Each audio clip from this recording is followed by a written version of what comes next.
با من پێتان بڵێم کە چۆن ئاسایش و ئۆپراسیۆن و بەناو دژە تیرۆری یەکێتی گەنج و لاوەکانمان وەکو مەترسیەک دەبینن بۆ دەسەڵاتیان، چونکە ئەوان زۆر لە ئێمە باشتر دەزانن کە تەنها ئیسلام دەتوانێت عەدالەتی کۆمەڵایەتی بگەڕێنێتەوە ناومان و لە ناوبەری هەموو دەسەڵاتێکە کە چێژ دەبینێت لە زوڵمکردن و بە کۆیلەکردنی خەڵکی. من لێرەم دەمەوێت هاوکارت بم بۆ دەرخستنی ڕاستیەکان. ئێمە ئەمڕۆ لە ڕێگەی ئەکتەرەکانمانەوە نهێنی پشت پەردەی سینارۆکانی ئاسایش و دژە تیرۆری یەکێتیتان بۆ ئاشکرا دەکەین تا تێبگەن ئەوانە چۆن کارەکەن. هەموو ئەو گەنجە بەڕێزانەی کە یەکێتی بە ناوی سواوی تیرۆرەوە ئەتکی ماڵەکانیان دەکات و لە ڕێی میلیشەکانی ئۆپراسیۆنەوە دەیان ڕوفێنن بە بێبوونی هیچ بەڵگەیەک بە کۆمەڵێک کەیسی دوور لە ڕاستی ناچار دەکرێن و پاشان لە ڕێگای میدیاکانی خۆیانەوە تۆمارە ناڕاستەکان بڵاو دەکەنەوە. با باسێک لە پلانەکانیان بکەین لە دوای ڕفادن چی دەگوزارێ. سەرەتا بە قسەی خۆش و بەڵێنی درۆ بەڵێنیان پێدەدەن کە ئەگەر ئەو سینارۆیی کە بۆیان نووسراوە لەسەر شاشە و لە بەردەمی دەتاشۆدا بیخوێننەوە ئەوە ئازادیانەکەن. ئەگەر زیندانەکان بە قسەی خۆش سینارۆ نووسراوەکانیان نەخوێندەوە ئەوە هەڕەشەیان لێ دەکەن و دەیان ترسێنن. ئەگەر هەر ڕازی نەبوون ئەوە ئەشکەنجەیان دەدەن. ئەشکەنجەکانیش جۆرا و جۆرە. سەرەتا بە شەق و زلە و بۆ گوز و کێبڵی کارەبا لێیان دەدەن. ئەگەر هەر ڕازی نەبوون شێوازی ئەشکەنجەکە سەختترەکەن کە زیندانەکە چەپ و ڕاست هەڵەواسن و بەدەم هەڵواسینەوە کارەبا دەدەن لە جێگا هەستیارەکانی بە تایبەتی لە ئەورەت و لە سنگی چەندەها پاکەتە جگەرە لەسەر لاشەی زیندانەکە دەگوژێننەوە. نینۆگەکانی دەست و قاچی دانە بەدانە دەرەکەن ئەوەی ئەشکەنجە بێت لەسەری تاقی دەکەنەوە. واقعەتی زیندانەکان ئەمانەیە کە من ئێستا باسیەکەم، نەک ئەوەی میدیاکانی خۆیان باسیەکەن کە بۆ بەرژەوەندی هەموو کارێکی قێزەون ئەنجامەدەن تاوەکو خۆیان جوان پیشان بدەن و وەکو فریاد ڕسێک خۆیان بناسێن بە خەڵکی و گەنجانی بەڕێزی مسلمانیش وەکو تیرۆرست. من لێرەم بۆ دەرخستنی تەواوی هەموو ڕاستیەکان. لە پاش ئەشکەنجە و لێدان و برسیکردن و تینوکردنێکی زۆر و فرێدانە زیندانی تاکە کەسی و هێشتنەوەی بۆ ماوەیەکی زۆر ئەگەر هەر زیندانەکە ڕازی نەبوو سینارۆکانی ئاسایش و دژە تیرۆری یەکێتی بخوێنێتەوە لە بەردەمی دەتاشۆدا ئەوا حیزبی یەکێتی پەنا دەبەنە بەر ئاخر فلتەر کە دەستبردنە بۆ شەرەفی زیندانەکە.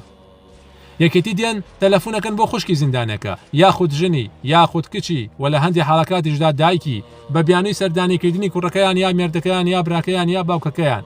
ئەو ئافرەتە دەهێنە زیندان و پاشان دەیهێنە بەردەم گەنجە مسلمانەکە و پێی دەڵێن ئەوە دەبینی ئەوە خێزاندە و باشەی ناسی. ئەگەر ئەوەی پێت دەڵێن نەیلێت و لەسەر شاشە نەیخوێنیتەوە ئەوە ئێستا بە بەرچاوتەوە شەرەفت ئەشکێنین و هەر هەمومان دەستدرێژی سێکسیەکەینە سەر ژنەکەت. جایتر بڕیا لە دەستی تۆدایە.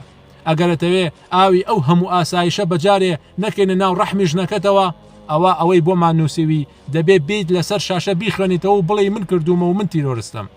کەواتە ڕازیت سینارۆکە بخوێنیتەوە یان ئێستا تەعدا بکەین لە خێزانت بە بەرچاوتەوە.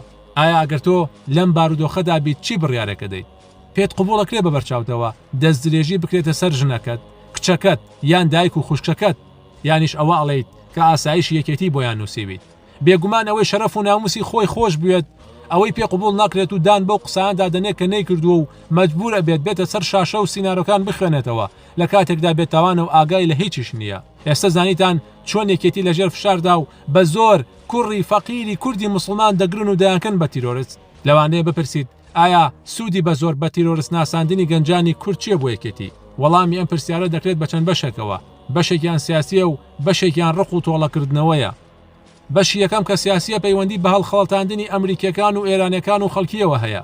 یەکێتی دەیەوێت وا بە ئەمریکا و ئێران و خەڵکی بڵێ کە یەکێتی گرنگە بۆ نەهێشتنی تیرۆر لە ناوچەکەدا و ئەگەر یەکێتی نەبی ئەوا تیرۆرستان کوردستان ئەگرن و خەڵکی ئەکوژن و تەقینەوەکەن و ئەو قسە سووا و بێمانانەی دیکە لە کاتێکدا کە ئەم هەمگە تیرۆرستانە بەس لە ژێر دەسەڵاتی یەکێتی داهن و لە شوێنەکانی دیکەدا بوونیان نییە. لەم ڕێگەیەوە چاواشەکاری دەکەن و هاوکاری مادی و سەربازی لە ئەمریکیەکان و ئێرانەکان بە ناوی ڕوبەڕووبوونەوەی تیرۆرەوە وەردەگرن بۆ میلیشیاکانیان کە خۆیان تیرۆرستی ڕاستەقینەن. هەروەها یەکێتی پێش هەر هەڵبژاردنێک بە چەند مانگێک دەچن کۆمەڵێک گەنجی بەڕێزی کورد بە ناوی سواوی تیرۆرەوە دەڕوفێنن لە زیندانەکاندا دەیان هێڵنەوە چەند ڕۆژێک پێش هەڵبژاردن کە سوکاری ئەوانەی کە ڕوفێنراون بانگ دەکەن و دەڵێن ئێمە کوڕەکانتان ئازاد دەکەین بەس بە مەرجێ دەنگەکانتان بدەن بە یەکێتی نیشتیمانی و بەم جۆرە هەم دەیکەنە پیاوەتی بەسەریاندا هەمیش دەنگی پێکەوەکەنەوە. بەشی دووەمی پرسیارەکە وەکو وتمان ڕق و تۆڵەکردنەوەیە. هەمومان نەزانین کە یەکێتی حیزبێکە سەربەخۆ نیە و زیاتری شیعە ئەو حیزبە ئاراستەکات و باشی شەزانین کە هەم شیعە و هەم یەکێتیش چەندە ڕقیان لە مزگەوت و مسلمانانی سەرڕاست و پاکی کووردە. بۆیە بە درێژایی مێژووی ئەو حیزبە دەستیان نەپاراستووە لە خوێنڕشتن و تیرۆرکردن و ڕووفاندن و سەرکوتکردن و دەربەدەرکردنی مسلمانانی سەرڕاستی کورد. لە بەرامبەر ئەم کارە قێزەونانە یەکێتیش مسلمانان وەکو بەرپەرشدانەوەیەک دژی ئەو زوڵمە یەکێتی چەندەها جار زەربەی کەمەرشکێنیان لەو حیزبەداوە و شکستیان بە یەکێتی هێناوە کە هەتا ئێستاش یەکێتی پێیوە دەناڵێنێت و بووە بەڕقێک لە دڵیدا. لەو کاتەوە یەکێتی بەردەوامە لە تۆڵەکردنەوەی ئەو شکستە گەورانەی و هەر جارەوە بە شێوازێک تۆڵەی خۆی لە گەنجانی مسلمانی بێتاوان دەکاتەوە. بۆیە لێرەدا داواتان لێ دەکەم هەر کەسێکدان بینی لەسەر شاشەکانی یەکێتی بە تیرۆریست ناسێنرا بڕوا نەکەن ئەگەر نا چەواشە دەکرێن.